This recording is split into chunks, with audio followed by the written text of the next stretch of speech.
edgelord is back, baby. He is back and edgier than before. My goodness, I'm excited for this. Arifureta, man. I literally went back and watched all the seasons. Well, 2 seasons, just to keep up with this. Because one of the things I like to do is before a season of anime starts again, I like to catch up, rewatch the seasons from before, just so I can have a quick update and understanding of what's going on and remembering some of the characters' names. Unfortunately, I can't do it for every anime season, unfortunately, but I try my best nonetheless.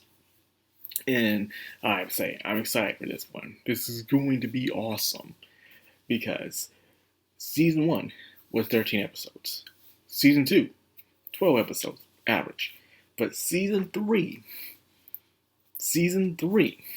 is going to have 16 episodes. And it seems like this first half is going to focus on Shia, the rabbit, and her kind of what's going on in the capital of the place that Nagamo and them are going to.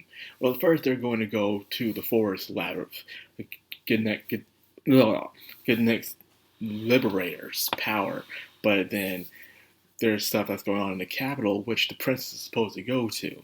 Now, let's talk about Nagamo's character that we did get a chance to see into first. It is between a conversation with Koki. Koki is the typical main character guy you'll see in most of these isekais. They're kind, bashful, they're too straightforward to realize someone has a crush on them, and they're alright kind of guys, about average. So when they go to this kind of world, they are of course destined to be the hero of what's going on. The average. I'm guessing the writer saw this and he hated that kind of generic thing when it came to the hero. And he wanted to make a different kind of hero, an anti-hero, a hero with a more personal and simpler goal than just saving everyone that's in front of him, but doing what's best to interest him himself, which thus Nagamo the Edgelord started out.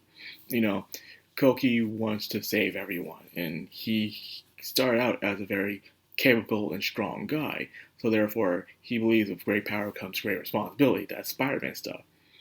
However, Koki is not Nagamo. Nagamo did not grow up being strong or straightforward. He was a nerd. He was a loser. He was gotten bullied constantly. He thought he was useless. He wasn't the Spider-Man, but he was the Peter Parker of the story. He is the Peter Parker that didn't get the speech of the great power comes great responsibility. He was betrayed. He fell into the labyrinth, the darkest pit of it, and he had to survive on his own wits end. It wasn't him fighting Yui and stuff. He wanted to have some sort of heart to gain back of humanity. It wasn't for her. So he himself believes in only doing what's best interest for yourself based on the experience he went through. You know, he didn't start out like Koki, who was a dude who wasn't bullied, who was the average Joe, who was actually pretty straightforward and a stand-up guy, who knows what to do what's right. He was the dude who everyone could rely on, where Nagamo is a dude that everyone ignored. They didn't really pay attention to him and stuff. He was the bullied person. So when he left and he gained power that he had to get, where he started out as very weak to become strong, so therefore he only believes in his own interests. He didn't have that life experience that Koki had, so therefore their ideals always clash no matter what. You know, Nagamo relies on technology, which to this day I don't know how he's creating.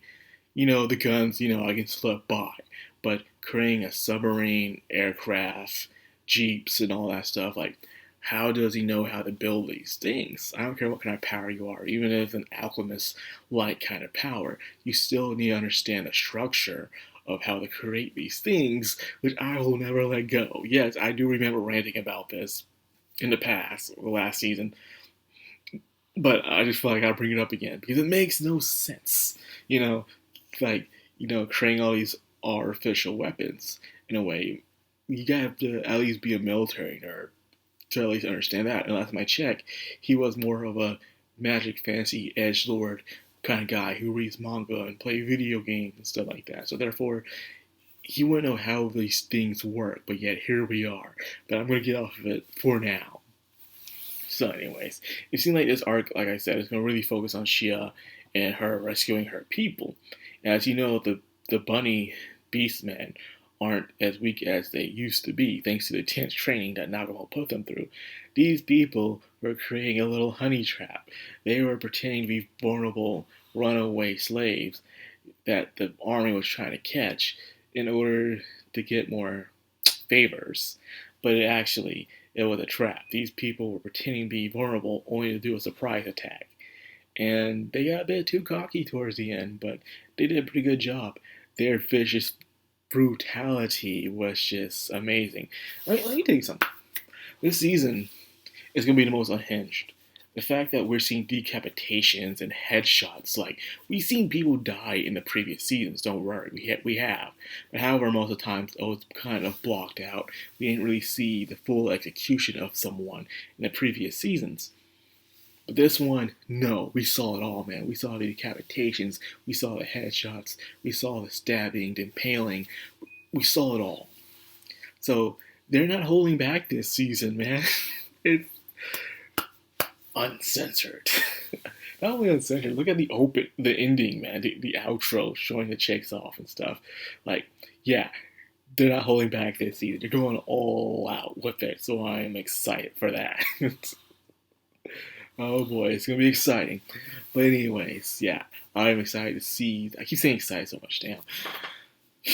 Need to expand my vocabulary, astonished, I guess.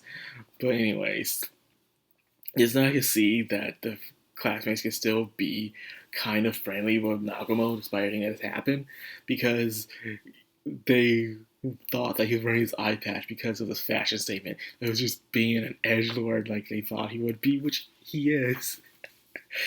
And then he took the gun and beat them on with it.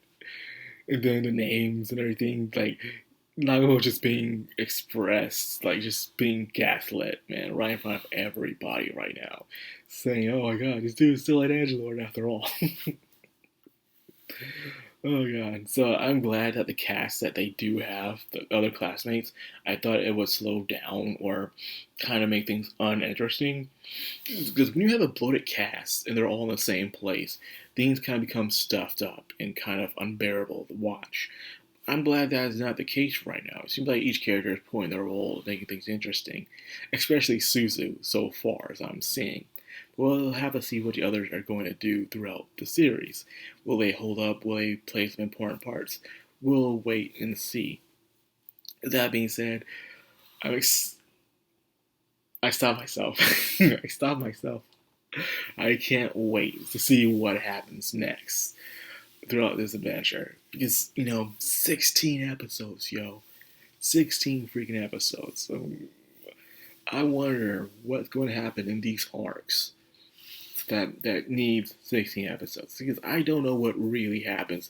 Because I stopped myself at a point from reading the rest of the novels in order to be more excited about the anime. It seems like they're going to do their best to at least finish up the novel series. That's why I think how far this series is going to go.